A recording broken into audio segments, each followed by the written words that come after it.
Right? I will really be starting my discussion this morning kasi sayang yung ating time, and I am anticipating no classes sa mga susunod na mga meeting schedules natin. It may be due to a holiday or baka meron tayong mga unexpected circumstances. That is why let's have the discussion hangga't meron tayong available na time na walang ibang mangyayari. Okay? So, hindi ko din kasi nakita yung ating school calendar. Baka may Wednesday na walang klase ba. So, in that case, hirapan tayo mag-catch up. Okay? Sige. Let us start. This is just an introduction to biochemistry. If ever may mga i-discuss ako dito sa inyo na related to your general chemistry, pwede kayong mag-review sa mga high school notes ninyo para magkaintindihan tayo. Kasi remember, biochem is like a one step higher compared to your uh, chemistry in high school. Okay? So at the end of our session, you are all expected to number one, you have to know the definition of biochemistry. And then let's have the description also of our cell structure and their functions. Although napagdaanan nyo na ito, so this will be a sort of review also. So discuss the relationship between biochem, wait lang. Biochem, medical sciences, and life sciences. And then discuss the importance of the four biomolecules of the body. So at the end of the session, I will be introducing to you the four biomolecules, na very important. And then ano lang yun siya, introduction. We will have more of that as we go on sa ating lesson. So, let us answer this question. Let's start our recitation. What do you know about biochemistry? Ito tayo sa nag-raise ng hand. Miss Quarinta, Energy production po nun. energy production. Yes, that is included in the scope of biochem. Mr. Ulingay, what else? From my understanding po, ma'am, it is the study of chemicals and chemistry of living organisms po. Okay. That is also correct. Sige, ilista niyo muna ha, send nyo sa akin sa Schoology. Miss Malyari, do you have additional answer? Bale, study po ito siya in the much more smaller parts of our body po, especially like our proteins, yung mga carbohydrates, yung mga processes na na-discuss po namin ng high school po. Okay, that is also correct. Sige, lista niyo muna ha, tapos isa-isahin natin. Yan, discuss later. Miss Aldave, you have additional answer?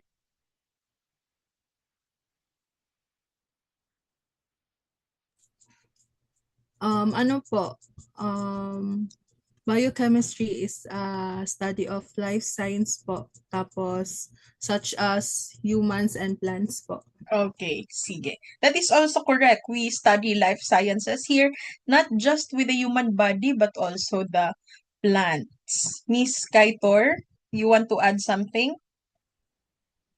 Biochemistry helps us understand how the body fights diseases. Okay, sige, tama. That is also included. So, marami ang scope ng ating chemistry, no?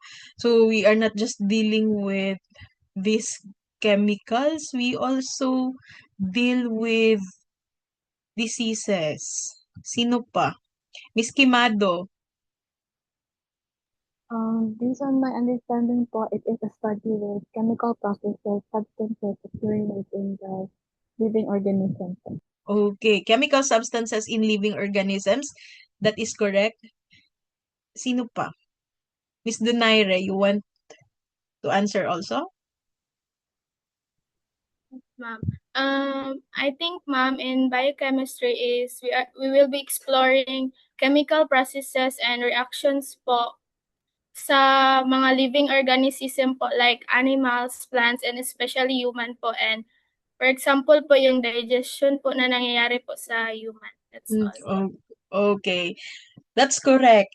We are going to deal with the chemical substances, not just in humans and in plants. Let's add also the animals. And that is a good example, digestion. We'll talk about that also. Miss Palaganas, meron pa ba?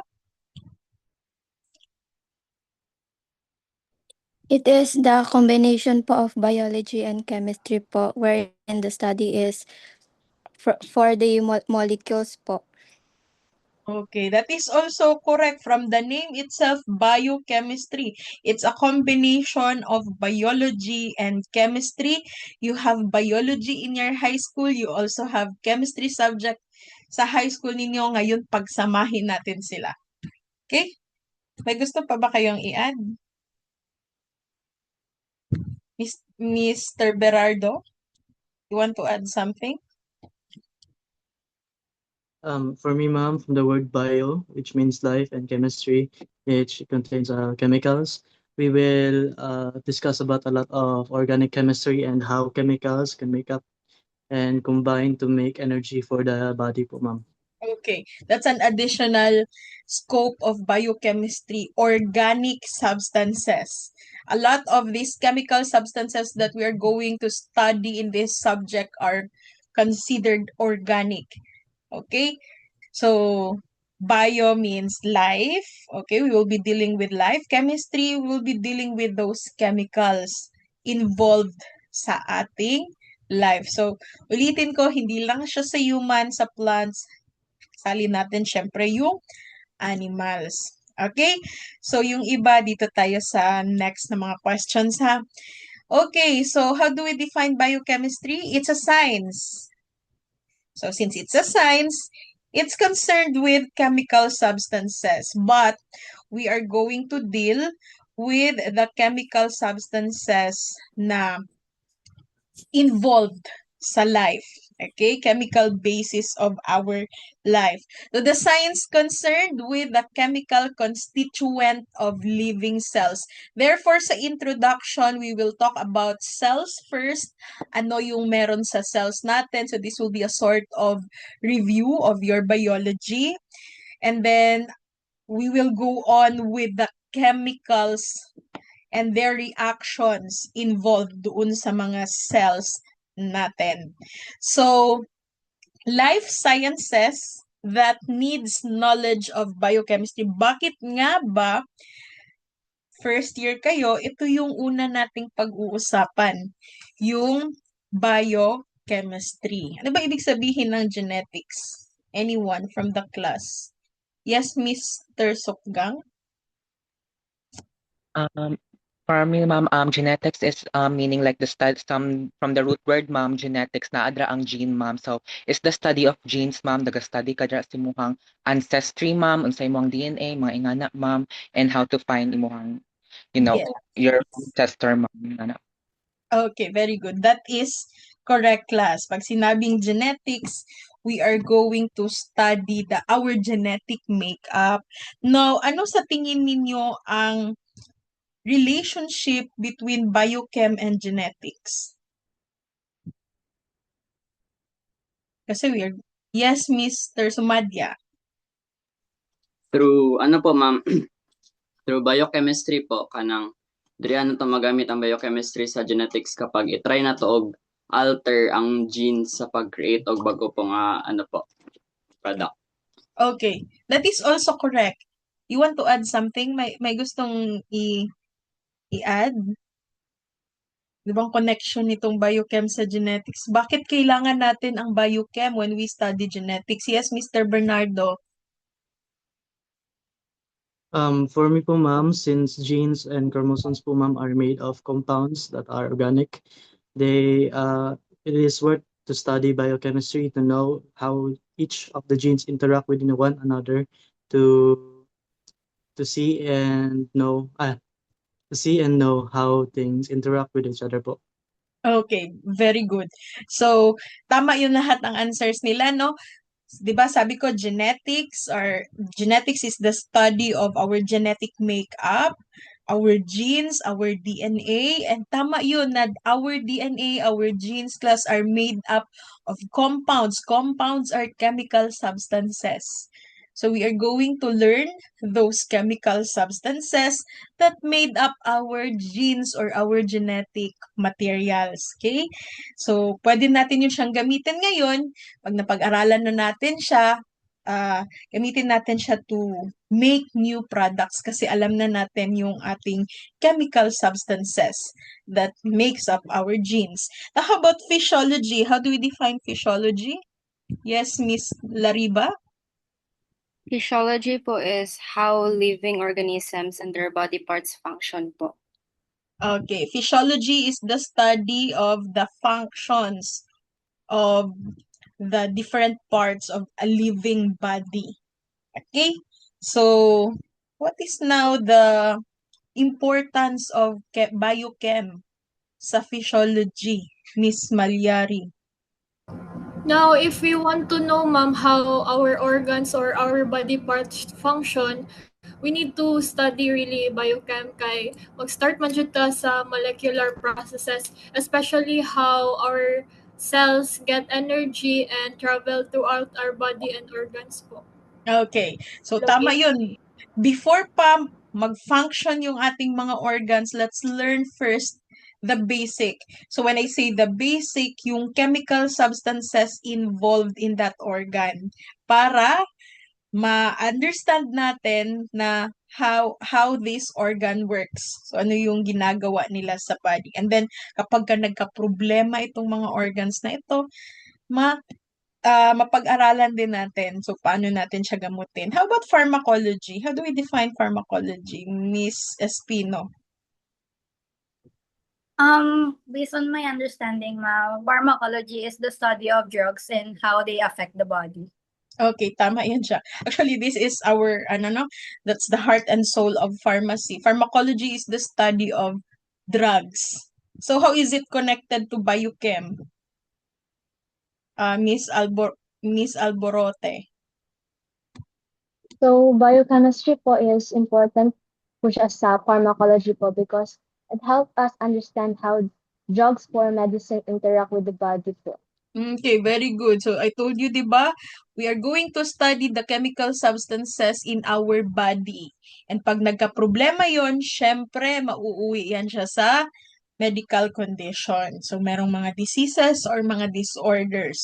Now, para alam natin paano natin gamutin yung mga disorders na yan, dapat alam din natin kung ano yung chemical makeup nun and saan nagka-problema para alam din natin paano siya ayusin. Okay? So, yung mga target kasi ng mga drugs na ginagawa natin, mga chemicals din inside the body. Okay? How about immunology? How do we define immunology, Mr. Canieda? It is the study of immune system, ma'am, and how the body defends itself against diseases. Okay, that is correct. Immunology is the study of our immune system. It's a very important branch ng ating medical and biological sciences, no? Kasi, 'di ba, kapag we study these chemicals and then these chemicals are involved for our daily function and thus pag nagka-problema yan, pwede siyang mag-cause ng sakit. Pero before pa tayo magbigay ng gamot, kaya ng immune system natin pagalingin ang ating sarili. Okay, how about toxicology? Miss Lumocho? It's study po, ma'am, about po sa poisons and mga toxics po, ma'am. Toxins. From the name itself, toxicology, we are dealing with poisons. Pwede din naman drugs kasi kapag nasobrahan ka ng drugs, pwede yun maging toxic sa body. Okay? So, meaning mga harmful effects nun. How is it related to biochem again?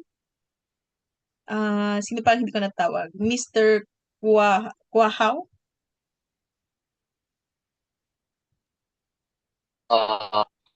Toxicology is like the study siya, toxic substances is affecting body's physical process and in the how the body breaks down and removes the toxins or toxics. Ma'am. Murag wala ko dasabtan ato. Choppy. Choppy siya. You Yes, may ma'am. you may send your answer sa chat box na lang. Basahin ko later. Kaya medyo choppy. Type mo na lang muna. Miss Salute, you have additional answer while waiting sa answer ni Christian? To add on lang po, toxicology po connected to biochemistry because it helps po to understand how toxins affect our cells and chemical processes and Okay. how the body breaks down po and removes these harmful substances po to our body. Okay. Thank you.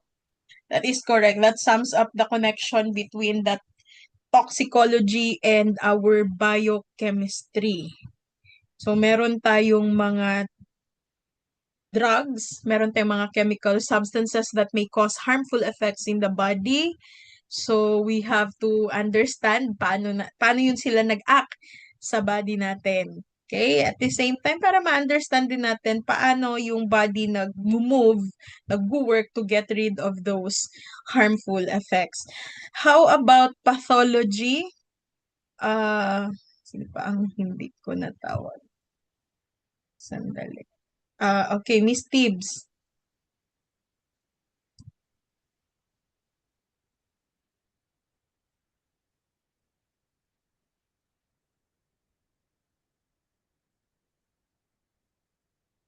Anong ibig sabihin ng pathology? Is the study of?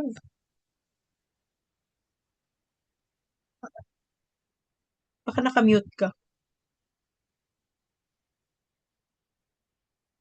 Check mo daw. La audio?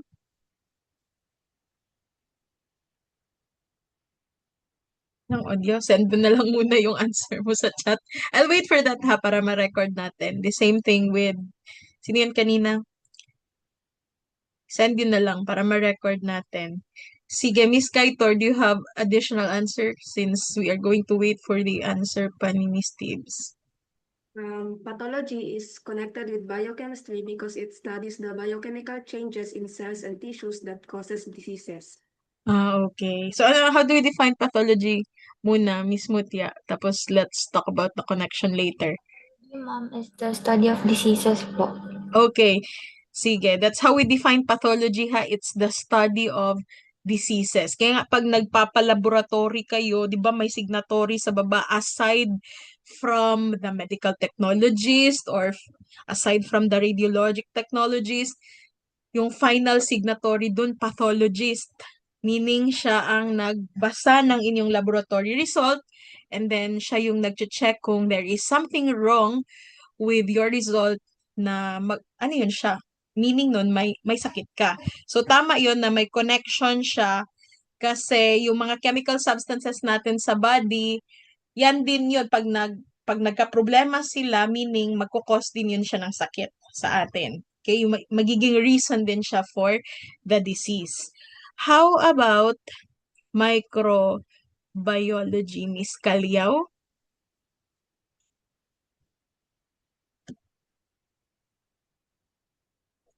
How do we define microbiology? Na-define po natin ang microbiology po through nakikita sa mga bacteria po, viruses and fungi po, mga ganyan po. Okay, very good. Tama yun siya. Ang microbiology is the study of microorganisms. Pag sinabi mong microorganisms, ito yung mga maliliit na organisms. Tama yung examples. We have the bacteria, the fungi, yung mga protozoa na yan. Actually, kasama dyan yung viruses, although meron pang debate hanggang ngayon whether the viruses are living things or non-living things. Nevertheless, kasama siya doon kasi maliit siya, yung virus. Okay, so hindi natin siya nakikita with our naked eye. So why is it important Why is biochem important in the study of microbiology, Miss Mahusay? Microbiology po is a distinct subdiscipline of biology po. Oh, it's a subdiscipline of biology. So, bakit natin pag-aaralan muna ang biochem before kayo magma-microbiology, Miss Salvacion?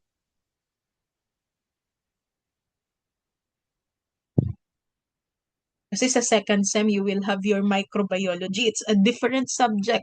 Bakit unahin natin itong biochem? Pwede ako mag-answer, ma'am, kay may qualifying diri. Okay, sige, go. Sino yun? News call po, ma'am. I'm sorry, ma'am, na na-late ako kasi hindi ko alam mayroong online class pero I will try my best.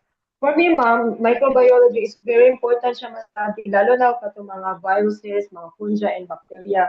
Especially it's very important kung how disease or how bacteria work, paano siya, what are the reason why, bakit, paano nabuhay ang mga virus sa mga heat or internal environment, and also paano po for me for nursing, it's very important to study microbiology kung paano ba siya ma-infect sa disease sa host, sa tao, or how organism affects. Ingana, ma'am. Okay, very good. So, since microbiology is the study of microbes, microbes are considered living things, kasama siya dun sa biochem. Okay, so hindi lang human, hindi lang animals, hindi lang plants, including these microorganisms. So let's understand also the chemical substances involved in these microorganisms so that we will also understand how they work if nakapasok sila inside our body. Kasi pag nakapasok yan at hindi kaya ng ating immune system, that's the time magkakaroon tayo ng sakit. Okay? Pero we have microorganisms na mainstay sa ating body ha. Meaning, doon talaga sila namamahay. Okay? So, how about zoology? Miss Jalani or Halani? Kindly correct me. Jalani po. Okay, Jalani. Sige. Ang zoology is the study of animals po. Okay, very good. So, how is it connected to our biochem, Miss Puda? Ay, sorry. Sorry po. Okay lang. Sige, Miss Puda, let's give chance to others para lahat maka-recite. Connected po siya sa biochemistry because nag-explain po siya ng chemical process na nag-occur lang po sa animals po. Okay, so yan na nasabi ko yun kanina, no? Na hindi lang tao yung pag-aaralan natin, kasama yung mga animals. Kasi they do have chemical substances also that make up their life. Botany, lastly, Miss Gurumba, is defined as? No. Botany po is study of plants. Okay, very good. It's the study of plants. So how is it connected, Miss Nona, to biochem? It helps scientists understand the chemical process in plants such as photosynthesis, respiration, and nutrient absorption po. Okay, very good. So we have processes sa plants like photosynthesis. They do have respiration also, and we need to understand that kasama dyan sa study sa biochem. So isa-isahin natin yan sila. So all of this na mga life sciences need the background sa biochem. Okay, para makasabutaan na sa ilang tanan. Now, pag nag-pursue kayo ng medicine class, if you want to be a doctor, babalikan nyo itong biochem. Kasi, pag-aaralan nyo pa yung physiology, yung pharmacology, pathology, microbiology, etc. So, you need the foundation, and that is biochemistry. So, let's dig deeper to what is in our body na helps us function, na mag-function yung mga cells na yan, yung mga tissues and organs. So, kasama dyan yung mga chemical substances natin. Pag-aaralan natin yan. Therefore, the aim of biochemistry is to describe, and explain in molecular term ha. So, bababa talaga tayo sa mga pinakamaliit na mga cells na yan. So, pinakamaliliit na mga chemicals na hindi natin nakikita with our naked eye.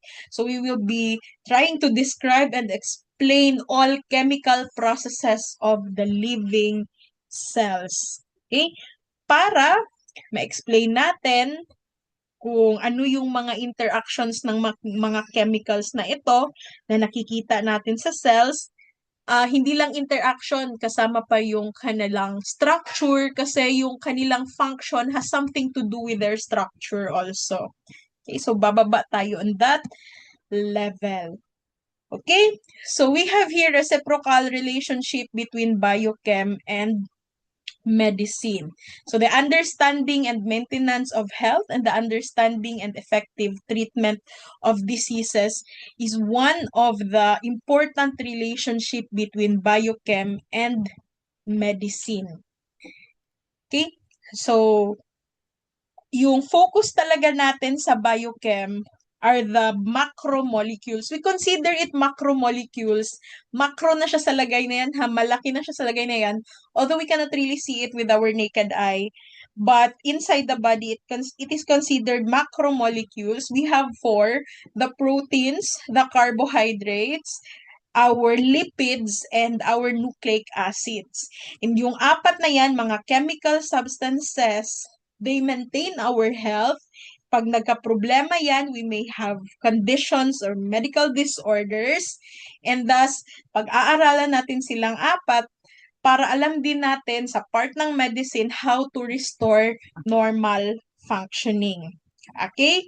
So, as medical treatment is firmly grounded in the knowledge of biochem and other sciences, the practice of medicine will have a rational basis that can be adapted to accommodate new knowledge. Kaya nga, kapag ka nag-pursue kayo ng medicine, pagka first year ninyo, just like sa BS Nursing, ito yung unang subject, biochem. Okay? So, I hope makikinig kayo with our discussion para mapagtibay natin ang foundation niyo sa biochem, especially pag nag-pursue kayo ng medicine. Kasi I believe some of you will really pursue medicine. So, ano ba itong mga biochemical substances na sinasabi ko kanina? Ito yung mga chemical substances na nakikita natin sa ating body, sa lahat ng living organism. So it's not just about human. Now, we are going to divide these biochemical substances into bio-inorganic and bio-organic. Ano ang kaibahan ng organic sa inorganic? Mr. Sumadya? Ang kaibahan po sa bioorganic o sa bio-inorganic is where the bioorganic po, ito po yung type of which ang primary nga element po niya is carbons, while sa inorganic, wala po yung carbon or less lang. Okay, very good. That is correct. The element that separates organic and inorganic is carbon. Pag sinabi mong organic, pag tingnan natin yung kanyang chemical structure, you will really see carbon in it. Okay? Kahit isang carbon lang yan, it will become organic. So, pag hindi mo nakita yung carbon sa chemical substance, most likely it's under bio-inorganic. So, under sa bio-inorganic, you have water that makes 70% of our body. And then, we have inorganic salts. So, sabi ko nga, wala siyang carbon. Example niyan, sodium chloride, yung asin, yung table salt natin, sodium chloride. Sodium chloride is NaCl. So, as you can see, walang carbon. Kasi Na lang, Na is sodium, Cl is chlorine. Okay, so sodium chloride. Walang carbon. However, pag sinabi nating bioorganic substances, may carbon yun. And yung sinabi ko kanina, mga 4 macromolecules natin sa body, we have the protein na pinakamarami, and then we have lipids, carbohydrates, and our nucleic acids, our genetic material. Lahat yon organic. Okay? So lahat ng ito pag-aaralan natin sa biochem because these are all biochemical substances. Right? Ayan. Dali ka. Ayaw niya mag-next. Problema niya.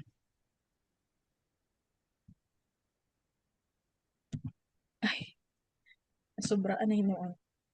Okay. So let's talk about the principles of biochemistry. You have learned this. Cells are the basic unit of life. What is the basic unit of matter? Anyone? Miss? Atom po. Okay, very good. It's atom. So, iba yun ha. Atom is the basic unit of matter, but for cells, for our cells, it's the basic unit of our living organisms. So, pag-aaralan natin yan. Dito na ito nag-discuss, bisag agian na ninyo pag high school. So, yung cells natin are highly organized and meron silang constant source of energy. Required yan para ma-maintain and para stable yung ating cells. Okay? Now, since these cells are made up of chemical substances, definitely may interactions yan between chemical substances. So when I say interactions, there will be always chemical reactions na mangyayari dyan. Okay? Therefore, there should be precise na regulation and integration ng mga reactions na ito para ma-maintain ang life. Pag hindi yan na sunod, hindi na regulate, hindi na maayos yung mga interactions ng chemical substances, then it may cause or it may result to diseases or even it may cause the life of that living organism. Okay? And then we have certain important reactions like glycolysis that is found in almost all organisms. So, merong mga reactions class na common sa atin lahat na mga living organisms. Syempre, meron ding mga interactions or mga reactions na common lang for a certain type of organism. So, for example, photosynthesis. Hindi naman tayo nagpo-photosynthesis, 'di ba? So, para lang 'yun sa mga plants. Okay? Sa mga kaya mag-photosynthesis. Kaya kung kaya pa nato mag-photosynthesis, dili na ta magkaon. Unsa na lang ta magbulad na lang ta sa sun. Tapos maghimo na lang atong lawas o sariling pagkaon. Pero, important reactions like glycolysis. Glycolysis is the breakdown of our sugar, specifically the glucose in the body. Mag-breakdown yan siya. Kailangan mag-breakdown. Kailangan po kung ikaon kag kanon tapos nalibang ka kanon gihapon. So mag-breakdown talaga yan siya para makuha natin ang energy. So mag-breakdown ng glucose, the process is called glycolysis. And it happens in almost all of organisms or living na mga organisms. Now, all organisms use the same type of molecules. Pag sinabi kong CHO, class, para common sa lahat ha, hindi tayo malito.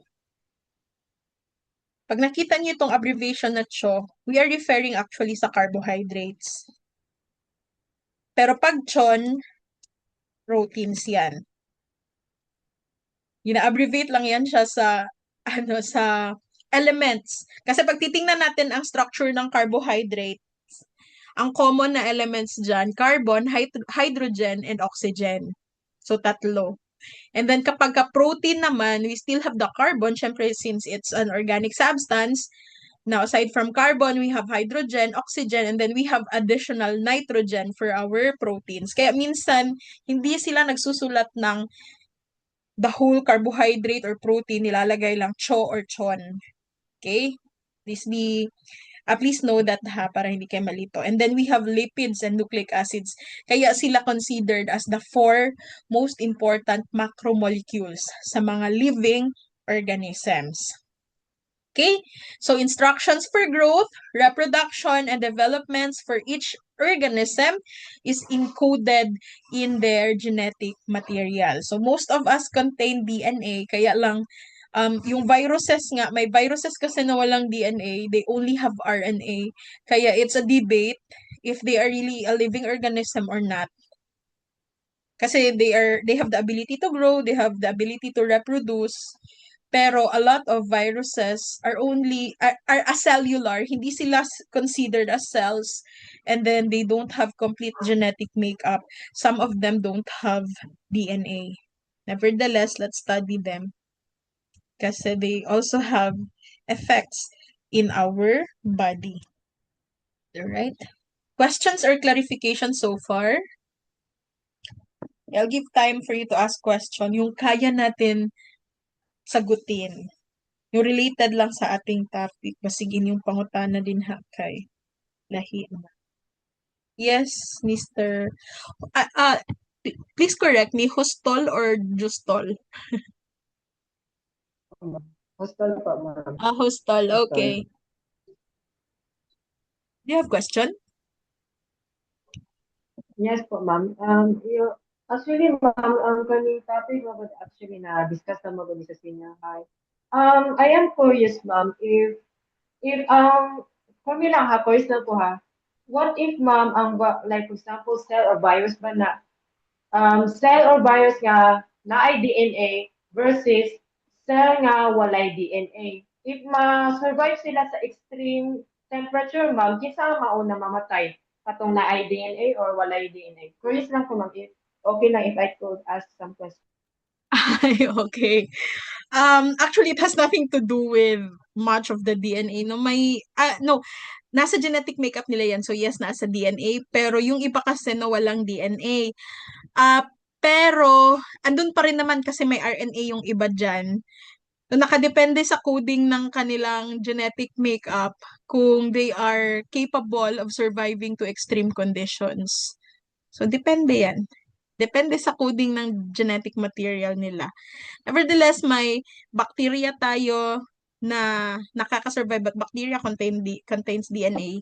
Marami tayong bacteria na nakakasurvive sa extreme conditions. Example niyan, ang tawag yan, yung nagkukos ng ulcer. Ang tawag nun? Helicobacter pylori. Okay, an example of that is the bacteria. This is not a virus, this is a bacteria. Helicobacter pylori. This one causes ulcer. And we can get this sa pagkaon pag hindi siya malinis. 'Di ba? Mahilig tayo sa street foods, no? So, pwedeng kasama dyan kapag hindi na-maintain yung kalinisan, meron siyang Helicobacter pylori. And then, kaya minsan, meron kayong ma-encounter na, na-ulcer siya, nagkakaon man na siya, wala man na siya nag-skip og pagkaon. Pero nga nung nag-ulcer man na siya, it has nothing to do with skipping meals. Instead, may nakain siyang merong Helicobacter pylori. So, mapupunta yan siya sa stomach, and stomach is considered an extreme condition. It's very acidic.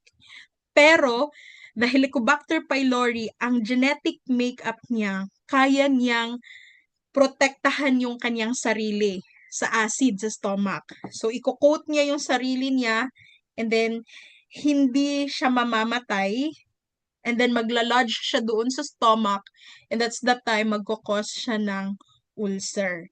Okay? So, yun yung genetic makeup niya. Hindi siya namamatay sa extreme conditions. Okay? Compare natin sa ibang bacteria na, yes, they have still their genetic makeup, pero pero namamatay sila sa extreme conditions. So, example, the one that causes pimples na lang. Wait lang. It's the Staphylococcus aureus. Staphylococcus. That's the name of the bacteria that causes pimples. Pag sinobject mo yan sa extreme condition, yung bacteria na yan, namamatay siya agad. Okay? So, whether it has DNA or it has RNA only, the genetic makeup will dictate whether they can withstand extreme conditions or not. So, it has nothing to do kung kanina ay DNA, kani walay DNA. Actually, bisag pareha silang may DNA, depende pa rin kung anong nakalagay dyan sa kanilang DNA. Okay? So these are just examples. You will have more of that sa microbio. You will have your microbio next sem. So kailangan niyo munang pasahin ito. Biochem. Kaya mag-micro kayo. You will learn all this mga bacteria na ito and mga viruses. Okay, anything else? Okay na po, ma'am. Thank you. Okay. Let's try to answer that hanggat kaya nating sagutan.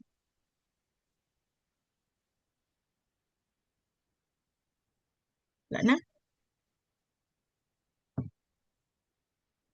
Sandali.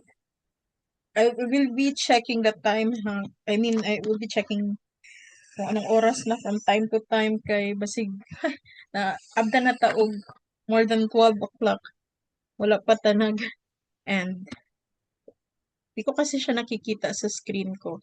And if ever nawala sa isip ko na mag-check ng time, please let me know, ha? Okay, basig gutom na kaayo. Sige, let's have our review sa cells, no? So, katong elementary tan nag-discuss na taog cells. We know that this is the building block of life. And this is the smallest living unit of an organism. Okay? Ating malaman about sa cell. Syempre, they have the ability to grow and then nagre-reproduce din. And then, para mag-function yung ating cell, syempre, kailangan ng energy.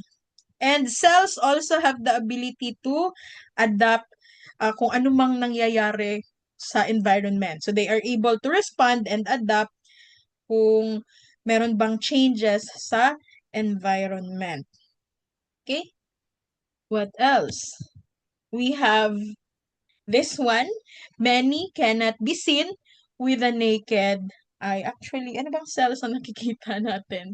Since they are the smallest living unit of the organism, they are very small. And most likely, we can see them using microscope. So, hindi talaga with our eyes.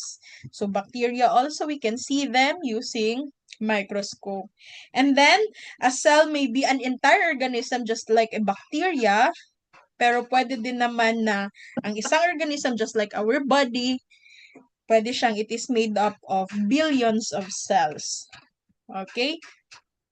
So, yan yung mga things that we need to remember. Paano hindi mo na siya mag-next? I think may problem ako with my laptop. Sige ka siya mag-next. Okay. So, let's have a review of the types of cells natin.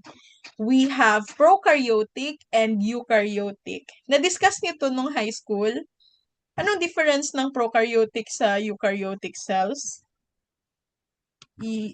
Yes, Miss David. Ang prokaryotic cell po, ma'am, is ga-divide po siya through binary fission, while ang eukaryotic po, ma'am, is ga-divide po siya through mitosis po, yung PMAT po, ma'am. Okay, very good. That is correct. Prokaryotic divide through binary fission, while eukaryotic divide through the usual process of mitosis. Anything else, Mr. Quahaw? May idagdag ka? Prokaryote po is yung prokaryote po is a cell with nucleus of cell membrane surface. Bacteria. Eukaryote is a cell with like cell membrane and nucleus, such as plants and more. Murmurag may problema. Ito sa connection si Mr. Quahaw. Choppy. Isend na po na ulit sa sa chat box para ma-record natin yung score mo. Pero screenshot mo din ha, then isend mo sa Schoology para ma-record natin. Miss sino pa? Miss Salute. Natawag na kita? Wala pa no? Prokaryotes, ma'am, contain single chromosomes while the eukaryotics produce multiple chromosomes. Okay. Paadaan lang. Okay. That is correct also. Mr. Sumadya, you want to add something? To add lang po, ang eukaryotes, meron siyang nucleolus while ang sa prokaryotic cell wala siyang ganun po. Okay, so may nucleolus, may nucleus yung ating eukaryotic, ang prokaryotic naman wala. Sige, that is also correct. Meron pa kayong gustong i-add? Sino pa? Miss Aldave, may gusto kang i-add? Yes po, meron po. Ang prokaryotic cells po ay, they are simpler and smaller. And ang eukaryotic cells po ay, they are larger and more complex po. Okay, that is correct. Miss Malyari, you want to add something also? So, sa mga examples po ng prokaryotic is like bacteria po, while sa eukaryotic naman kay complex man siya, doon na tayo ma-fall kay meron din yung animals, tas meron ding plants, tapos yun po. Okay, very good. So we have the examples for our prokaryotic. Ito yung ating mga bacteria. And since as defined, eukaryotic is more complex, syempre applicable ito like sa tao, sa mga animals, mga larger organisms. So tama yung mga sagot ninyo. So we have here types of cell. Our prokaryotic cell is simple. And since it's simple, ano yan siya, unicellular. Meaning, isang cell lang talaga siya. However, that kind of cell lacks nucleus. So, tama din yun, walang nucleolus. Therefore, walang nucleus. Okay? Or, kung meron man siyang organelles, pag sinabi nating organelles, yung mga maliliit na organs inside the cell, ha? So, they function just like our organs. Kaya lang maliit man kaya organelles. So, meron silang mga organelles, yung mga prokaryotic cells, pero they are not membrane-bound, meaning the organelles, hindi sila napalibutan ng membranes. Okay? So, prokaryotic DNA is found in the central part of the cell. It's a dark region sa prokaryotic cell, dito sa gitna. And then, ang tawag doon is nucleoid. So, it's not really a true nucleus. Hindi siya membrane-bound. It's just a dark portion in the cell. And then again, we call it nucleoid. So, tama din yon. An example of a prokaryotic cell is the bacteria. Okay? So, it lacks nucleus. Bacteria don't have nucleus. And then, yung mga organelles din ng mga bacteria, hindi din napalibutan ng membrane.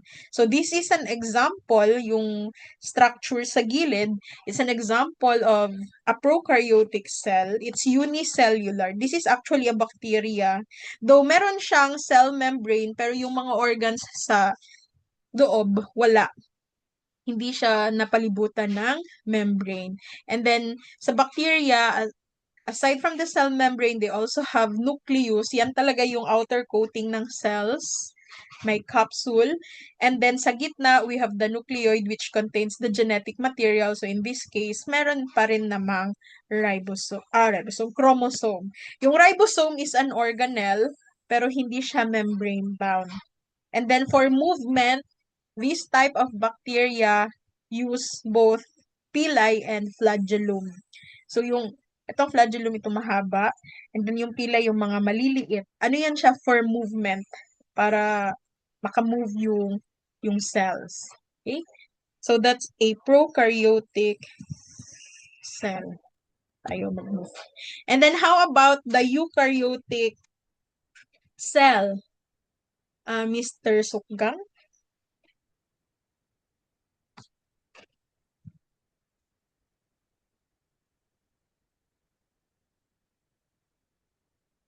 Wala? Mr. Berardo na lang muna.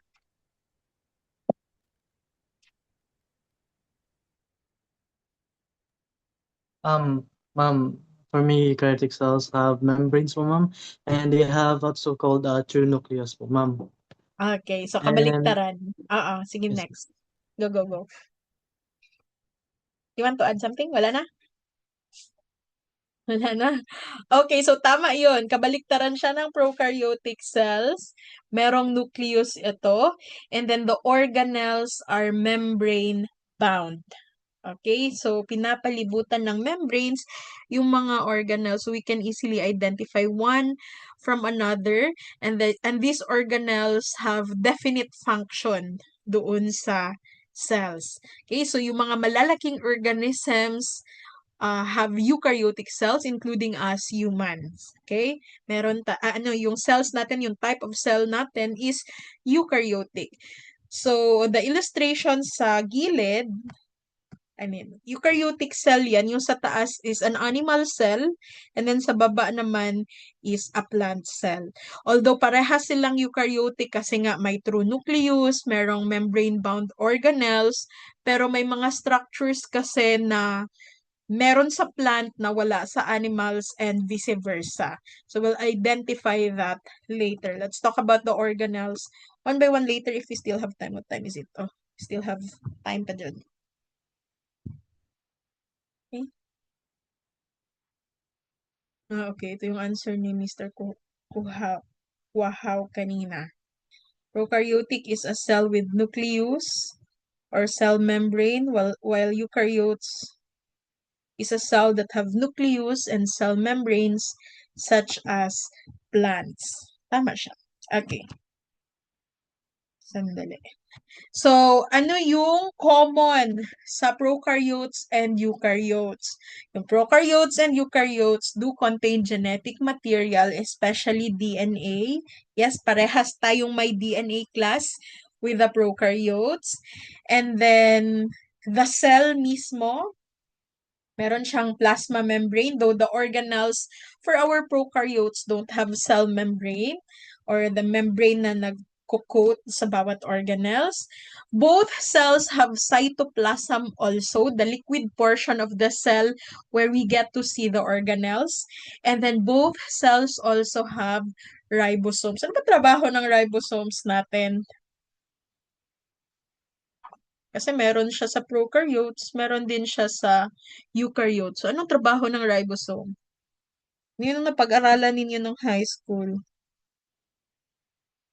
Anyone? Nakalimot na mo? Miss Udtog? Yeah, Miss Udtog. Protein synthesis po. Very good. Ribosomes are organelles responsible for protein synthesis. Please take note, without protein, there is no life.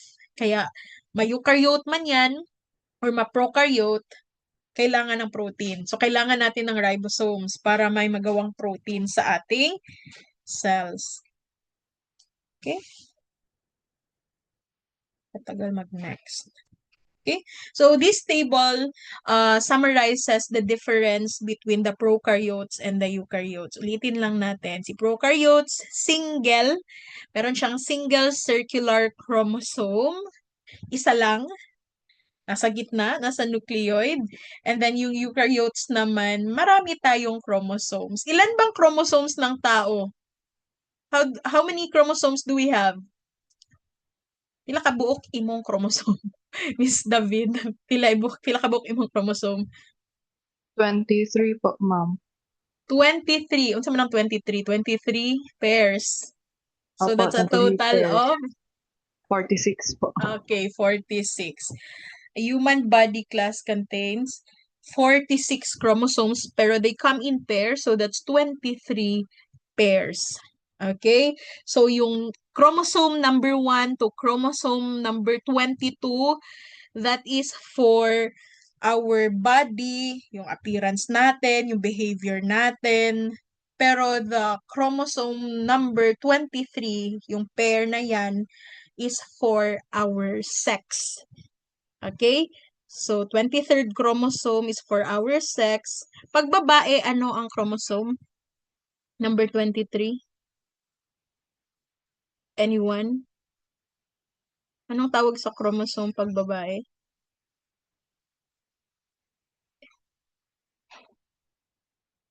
Miss David? X chromosomes po, ma'am.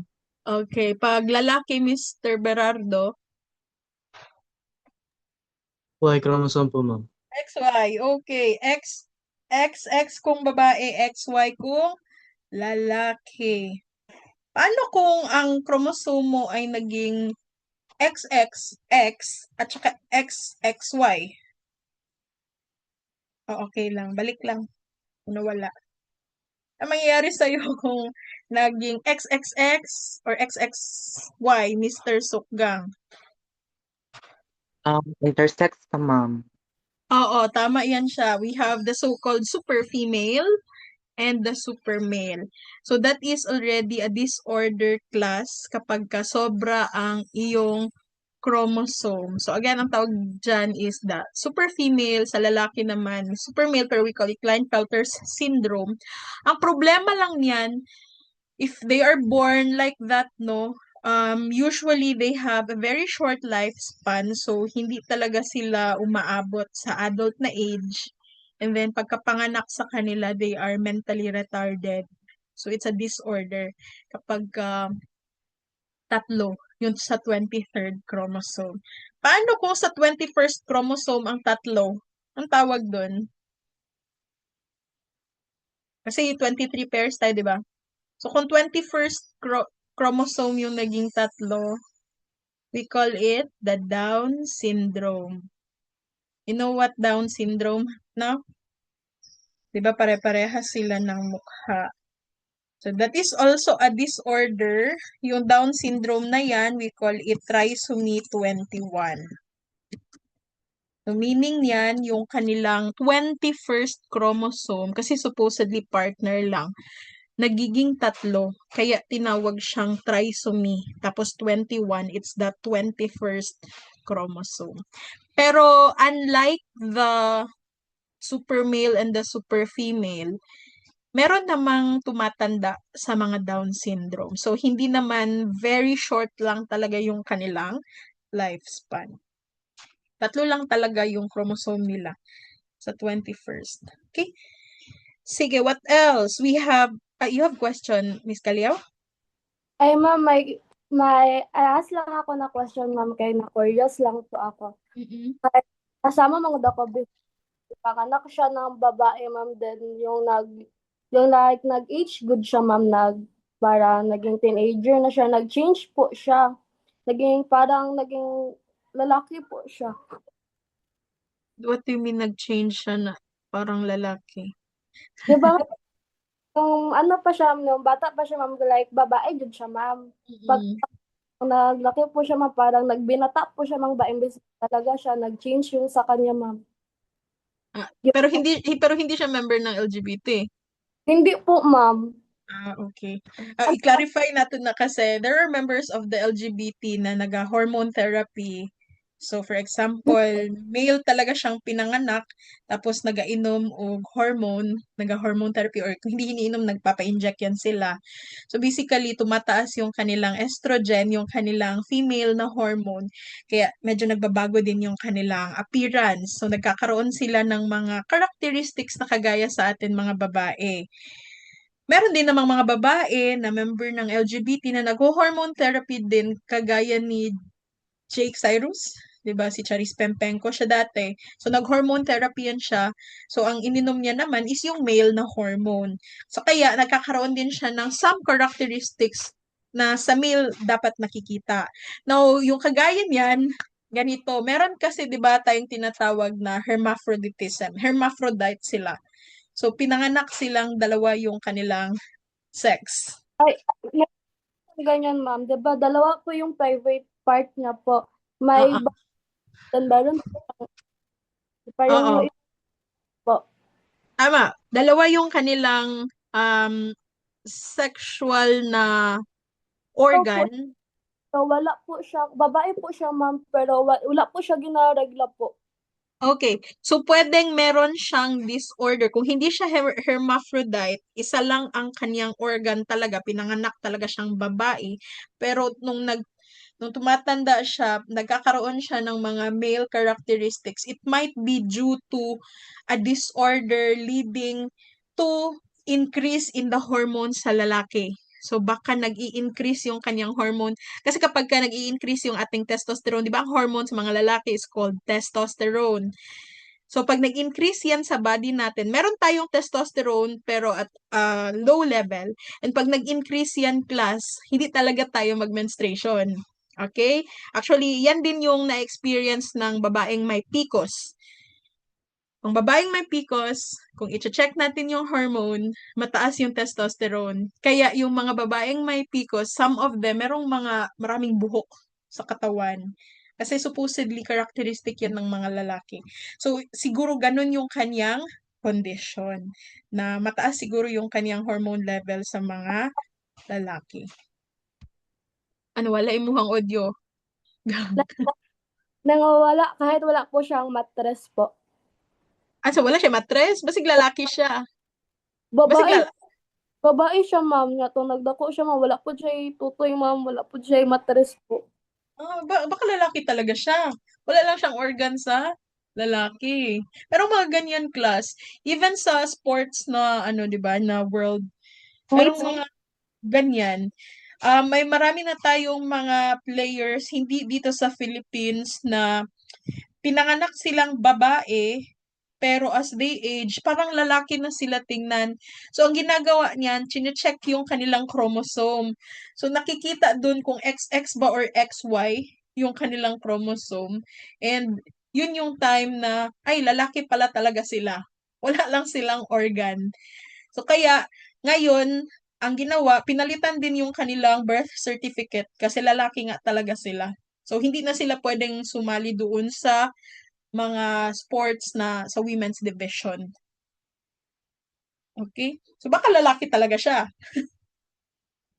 Nagkaroon lang ng problema nung yung pagkapanganak niya, supposedly, yung kanyang chromosome is lalaki, pero because of the appearance, like sa organs, reproductive organ, na-assign siya as babae during birth. Merong ganun na mga cases.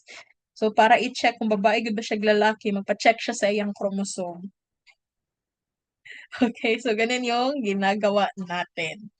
So, yun, ano yan siya? Disorder yan siya pagkapanganak pa lang. Pero yung sa mga members of the LGBT, syempre, hindi yung disorder. It's their choice na mag-hormonal therapy to change their appearance. Right? Sige, sana ako? Prokaryotes, we have prokaryotic DNA can interact with the cytoplasm kasi nga walang membrane, walang division. So, andoon lahat ng organelles sa cytoplasm including the genetic material. Thus, it can directly interact sa mga organelles din na andoon. So, pwede siya mag-transcription and mag-translation at the same time. So, ano siya, kung have you discussed this sa inyuhang biology tong high school? We have the central dogma of life. Di ba we have the DNA, kino-convert siya into RNA, tapos from RNA, we have the proteins. Meron yan, no? Sa high school nyo. So, pag gumawa ka ng DNA, a copy of your DNA, we call that replication. Tapos, pag ang DNA, i-convert mo na into RNA, anong tawag? Ang tawag pag ang DNA, i-convert mo na sa, Yes, bakit user lang ang pangalan mo ba? Doble na lang po ang nucleic acid. Okay, anong tawag sa sa process pag ang DNA kinonvert mo sa RNA? That is correct, ribonucleic acid. Actually, ma'am, starting sa cell, mga DNA, which is maagi pa siya sa translation o transcription. Transcription o translation. Transcription, maagi pa siya ang slicing dun sa DNA before siya magawa sa string code. So, parang DNA, once na siya ma-slice sa string, magawa na siya sa cell katong apos, when mo siya timpo sa postera, na siya magawas na siya. Dato na siya mo start up station, which is magperong mga mga proteins ka AUC. Pwede mo ikaw time inianagot para makahimog amino acid or protein. Okay, very good. I hope I got your answer kay medyo choppy siya, pero tama na siya. Na di ba we have the DNA and then from the DNA, convert siya sa RNA, we call it transcription. Go lang, urinate lang. And then from RNA, doon sa cytoplasm, lalabas siya, tama. Doon siya mag-convert into protein. So, the process is called translation. Kaya lang may kaibahan yung prokaryotes sa eukaryotes. Yung sinasabi mong lalabas, it's because may membrane kasi yung mga organelles natin sa eukaryotes. Habang yung sa prokaryotes, walang membrane. So, andoon silang lahat, walang lalabas dyan. Kaya, for prokaryotes, sabay yung transcription and translation. So, merong gumagawa ng RNA, may gumagawa din simultaneously ng protein. Whereas, kung sa eukaryote, since merong membrane, step by step tayo. So, after the replication, we have the transcription kasi gagawa tayo ng RNA, tapos lalabas siya sa cell, pupunta siya sa cytoplasm, and doon pa tayo gagawa ng ating mga proteins. So, again, the process is called translation. So, that's the difference between prokaryotes and eukaryotes. And then, prokaryotes contain one copy of each gene, while tayo naman, since nag-replication tayo, di ba, diploid tayo. So, dalawang copies. So, dalawang daughter cells after, which contain also our genetic makeup. So, each cells also contain the genetic makeup. So, nucleolus is absent sa prokaryotes while we have nucleolus sa eukaryotes. And then, nasabi ko na ito kanina, yung membranes na nagko-coat ng mga organelles is absent sa prokaryotes while we have that sa atin, sa mga eukaryotes. And nasabi din ito kanina, no, when I asked between the difference sa prokaryotes and eukaryotes, yung mga prokaryotes natin, they divide by budding or binary fission. While sa eukaryotes naman, we do mitosis or meiosis. Anong kaibahan ng mitosis sa meiosis, class? Ang kaibahan yan, Miss Alborote. So, ang mitosis po, it like nag-make po siya ng body cells for growth and repair po. While as yung meiosis po is makes sex cells for reproduction po. Okay, sige, tama yun siya. Mitosis is actually cell multiplication. Nagpapadami tayo ng cells, nagre-reproduce. And pag sinabing mitosis, it happens sa mga somatic cells natin, which means mga cells natin sa body. However, pag sinabi mong meiosis, ito talaga yung totoong cell division kasi literally nag-divide ang cells, including the chromosomes, our genetic material, and meiosis happens sa mga sex cells. So, para sa mga babae, we have the egg cells, and para sa mga lalaki, we have the sperm cells. Again, pag nagdi-divide yan, we call it meiosis. Pag hindi siya sex cells, mitosis ang tawag dyan. That is the difference. So for eukaryotes, tayo lang ang nagmamitosis and meiosis. Yung mga bacteria natin, hindi yan sila nagmitosis and meiosis. Ano yan sila? Binary fission. Okay? Or pwede din budding. Are you raising your hand, Miss David? Or do you have a question? Ay, to add lang po, ma'am. Okay, go. Ang mitosis po, it reproduces po alike cells, while on the other hand po, ang meiosis po, ma'am, kay unique cells po yung gina-reproduce niya po. Okay, oo. Kasi pag sinabi mo lang kasing mitosis, since it's multiplication, so ang daughter cells niyon ay pareho lang. Yung sa meiosis kasi, ang pinoproduce is haploid cells, which means 1/2 lang ng chromosomes ang makukuha ng isang daughter cell. Sa mitosis, 'di ba pila atong chromosomes? 46 in total. So yung sa mitosis, pag nag-mitosis ka, yung daughter cells also contain 46 each. Pero pag meiosis yun, egg cell or sperm cell, pag nag-divide, yung daughter cell class, 23 lang yung kanyang chromosome. Okay?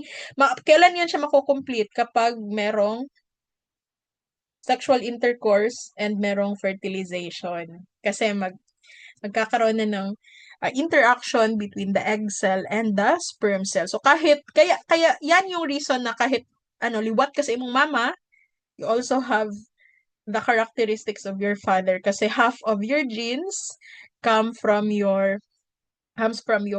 father. So ito yung two main types of our eukaryotic cells.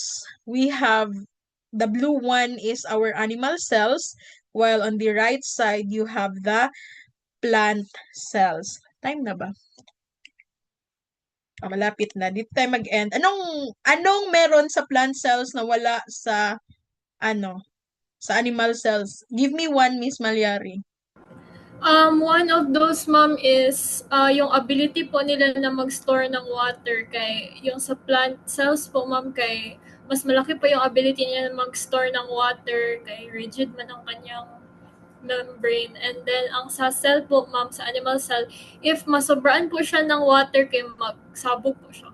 Okay. That is true? That is correct. Miss Javier, you want to add something?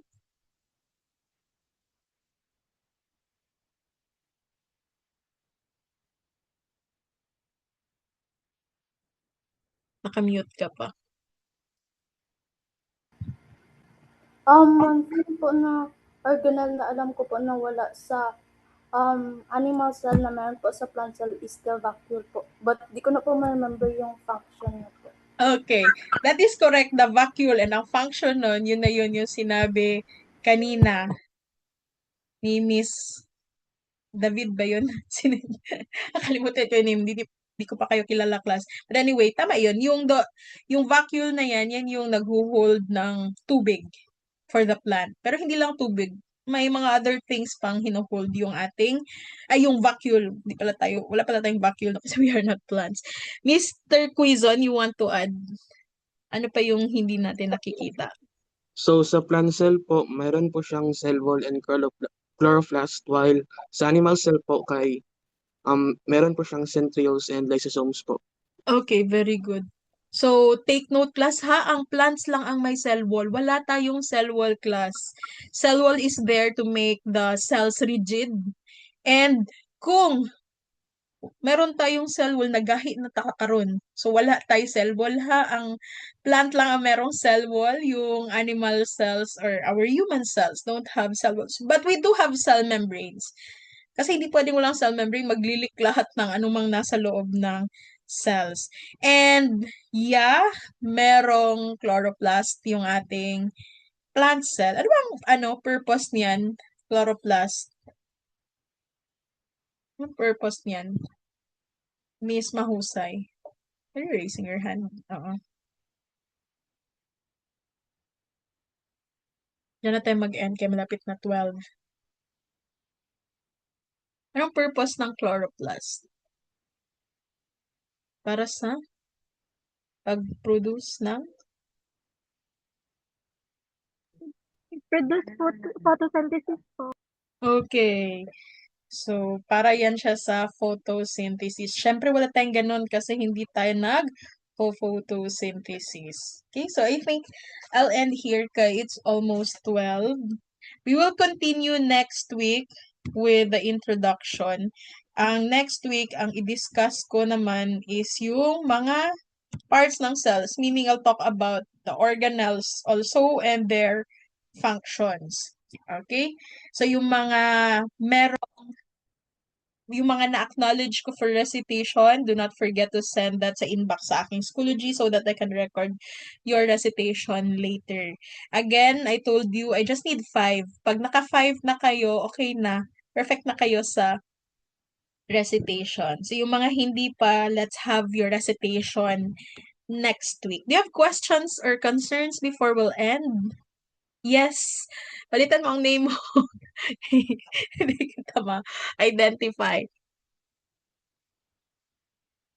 Name, so additional lang po, ma'am, wala din na-mention tropic o heterotropic at wala din siya na-mention kasi for me, additional lang din siya.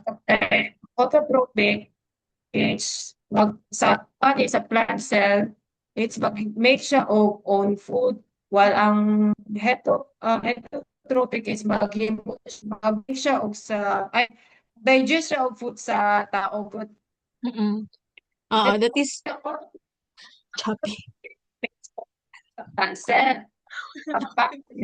Is nag-digest ang food which is mo na siya sa difference of plant cells of animal cells. Although animal cells and plant cells have both role to give absorption, energy, and also also to make us beings as alive. Pero ito sila yung physiological function sa daily routine nila. Okay, so that's an additional information. Kaya lang hindi ko nakuha yung iba because nag-choppy ka bigla. Pero let's talk about that next meeting. Okay? Kasi it's already 12 o'clock. I-discuss natin yan siya next meeting. Now, we will meet at 1:30 for our laboratory. I have posted the link actually sa Schoology for the lab. Kaya lang, hindi kasali dun ang group 2. I don't know if meron kayong GC sa class. Kindly, na lang, share sa kanila yung link for the laboratory. Since sabi ko nga kanina, wala pang teacher yung group 2. So, pasok muna kayo sa klase ko para makastart, hindi kayo ma-behind. Right? Paki-share ha, yung Okay, sige. Aniud to sa ta, para natin kusugon niya mag-drawing. Tabang. Okay. You may log out na sa conference class. See you later. Thank you po, ma'am. Thank you, ma'am. Bye. Thank you po, ma'am. Thank you, ma'am. Thank you po, ma'am. Hindi ko, ma'am.